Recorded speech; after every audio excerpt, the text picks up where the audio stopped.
So, kung wala pong complaint, hindi po kayo kikilos.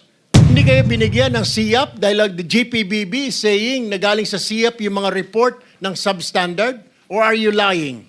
But Mr. Chairman, I have, for your information, I have filed a resolution to review. We have to review this law kasi kalukuhan po ito. Alright, let me go to the, nandito po ba ang SIAP? May representative po ng SIAP or PCAB? PCAB. What did you do? Meron po kayong mga listahan galing po sa SIAP. I'm sure binibigyan kayo ng SIAP na listahan, sabi ng GPBB, ng mga unsatisfactory, poor performance sa mga kontraktor. Bakit patuloy pa rin at hindi nakakansela ang lisensya? What is the reason? The list, Your Honor, is given to PDCB, the Philippine Domestic Contractors. Kindly identify yourself. I'm Pericles P. Dakay. I'm the chair of PCAB, Your Honor. Former chair? Yeah. Former? Is he the former chairman? Okay. So, alam ho ninyo, under po sa Republic Act 4566, may kapangyarihan po kayo na mag-imbestiga at aksyonan ang anumang mga kontraktor o isuspende, i-revoke ang kanilang lisensya. Tama po ba yon? Yes, Your Honor. Alright. Bakit hindi nga po nasuspende, patuloy, lalo na po itong mga diskaya, nakakuha pa ng bilyon, daan-daang bilyong kontrata? What did you do? We act, Your Honor, when there is a complaint that is forwarded to So, our kung agency. wala pong complaint, hindi po kayo kikilos. Tama.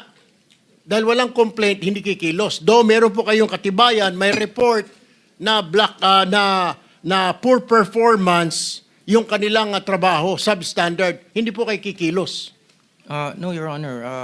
There was no report that was forwarded to us regarding substandard performance from. Hindi kayo binigyan ng SIAP dahil the GPBB is saying na galing sa SIAP yung mga report ng substandard? Or are you lying? No, I'm not lying, Your Honor, because Kasasabi lang po ng GPBB kanina na galing sa SIAP. Under kayo sa SIAP, di po ba? Yes. Dapat po kayo po nag-iimbestiga rito. Bakit hindi po? that's the Philippine Domestic Construction Board, Your Honor. Kaya nga po, hindi kayo binibigyan ng kopya na SIAP. No, Your Honor. Hindi kayo binibigyan. O siguro kasi busy lang din kayo sa paghahanap ng proyekto sa gobyerno. Kasi isa sa mga requirement, dapat kontraktor ang mga board member ng PCAB. Mr. Chairman, member ng PCAB. Mr. Chairman, I have, for your information, I have filed a resolution to review. We have to review this law kasi kalukuhan po ito. It directly go against dito sa sinasabi nating conflict of interest, Mr. Chair. Yes, kindly wind up because you have 10 seconds left. No, Thank that's you. all. That's it for me, Mr. Chair. I'll just do another round of questioning in the second round, Mr. Chair. Thank you very much, Senator Erwin Tulfo. Senator Pangilinan is recognized. Thank you, Mr. Chairman. Magandang umaga. Ang ilang mga katanungan, direkta na sa mga tanong. Secretary Dizon, nabanggit ninyo, 100 ghost projects and substandard projects. Tama po ba yan? Opo, yun pa lang Yes. po ang natatanggap naming mga reports as In of the last, today. in the Last last, 2 weeks alone. meron na ba kayong findings? Sino-sino ang top 15 doon sa 100 mga substandard o kaya ghost projects? Ghost projects muna. Meron na po tayong Sino ang mga top notcher? Opo, meron na po tayong ilang mga findings. Ito po ay ongoing ang ating case investigations. Pero ang pwede ko pong sabihin ngayon, yung pong na-file nating kaso nung nakaraang Huwebes against 26 individuals, including 20 DPWH and former DPWH personnel, as well as several contractors. No? Kasama po dun sa mga na-discover nating ghost projects, unang-una po yung binisita ng ating Pangulo mismo sa Baliwag. Ito po ay, ang contractor po dito ay Sims Construction.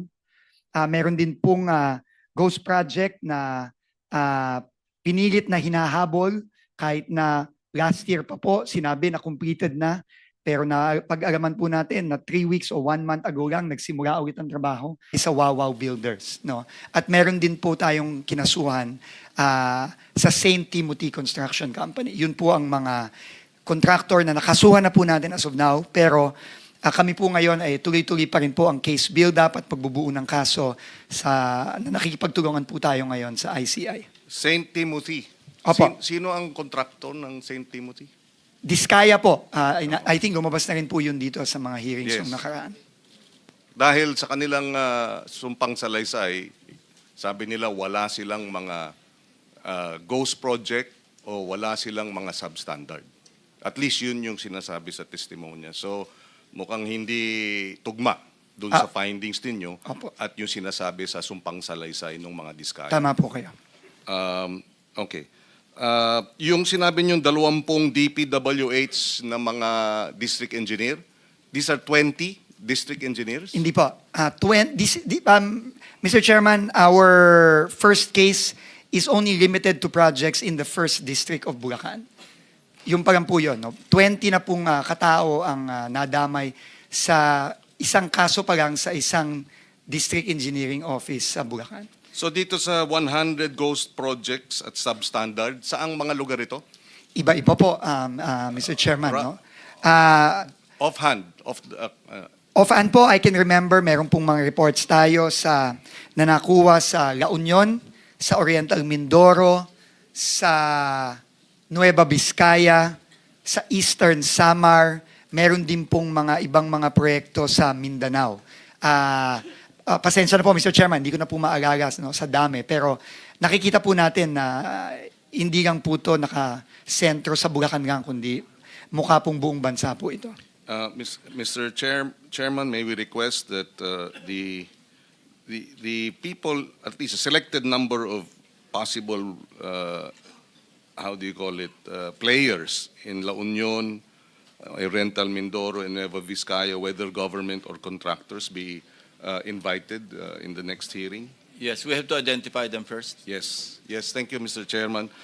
Secretary Dizon, ang ating pagkaalam, at ito ay nakausap natin si former Secretary Babe Singson, na ang patakaran dati para involved ang LGU at Regional Development Council ay pagka 50 million and below ang proyekto, district engineer.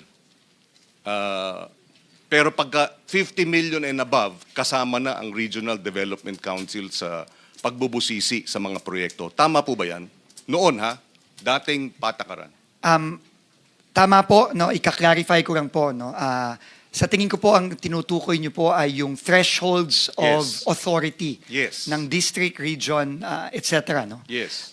Nung pong time ni Secretary Babe Singson, ito po ay nasa 50 million pesos. Yes. Meaning po, pagka below 50 million and below, sa district po yan. Above 50 million, sa region na po yan. Ito po ngayon ay itinaas. At ngayon po ay naka-threshold na po sa 150 million sa district. Pero nung panahon na yun, 50 lang po. At pag sinabing Regional Development Council, sino ang involved dyan sa pagbubusisi? Well, ang magpapa-bid out at ang magi-implement po kapag above 50 million nung panahon po ni Secretary Singson ay regional office na po ng DPWH, hindi na po ang distrito. Pero ngayon po, tumaas na po ang mga thresholds na yun. Yes, pero mga nakalipas hindi na ba pag regional office, saan ang involvement dati ng mga probinsya, ng mga local governments? Meron ba? Sa aking pagkakaalam po na Mr. Chairman, dati po kailangan po ng acceptance ng local government unit ang mga proyekto. Ito na rin po ay pinoint out ng ating Pangulo nung siya ay bumisita sa Baguio at nakipag-usap po siya kay Mayor Benji Magalong. However po, nagulat na lang po ang Pangulo na tinanggal na po yun. Sino No, nagtanggal nun? inaalam ko pa po kung kaninong termino sa DPWH tinanggal.